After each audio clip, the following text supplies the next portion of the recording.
Memorial University has stirred up campus discord with its support for the oil and gas sector.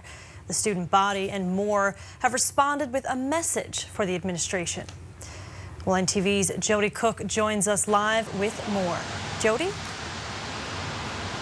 Good evening, Amanda. Well, hundreds of faculty and students and members at Memorial University have signed that letter, and they've suggested that Memorial University has lost its ability to be autonomous by creating this dialogue supporting the oil and gas industry.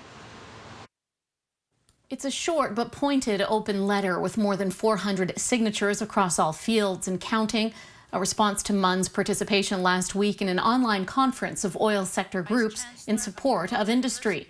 But not so fast, says the people who signed this letter.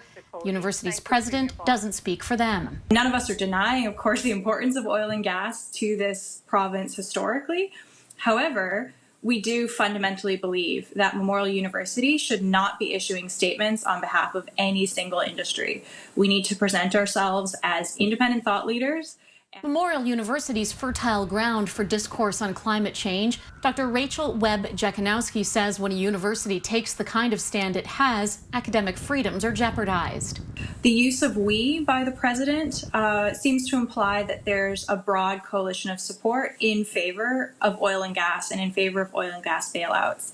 And this letter really shows that there's a very broad array or spectrum of positions and opinions about where oil and gas situates itself in relationship to the university. The letter calls on university leadership to develop a climate action plan and cultivate a green economy with its own innovators. Others say opportunities abound to lead the way on new ideas. Whoever gets there first is going to be the new center of excellence for this, and everybody is going to be coming to them for information and advice on how to green their own economy.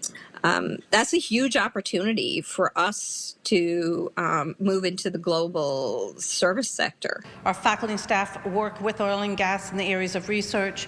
Today, Memorial University's newly minted president says she's committed to climate change action and described the open letter an invitation for dialogue. When we have research happening in the oil and gas industry, as we do in looking at a climate crisis and work in that area.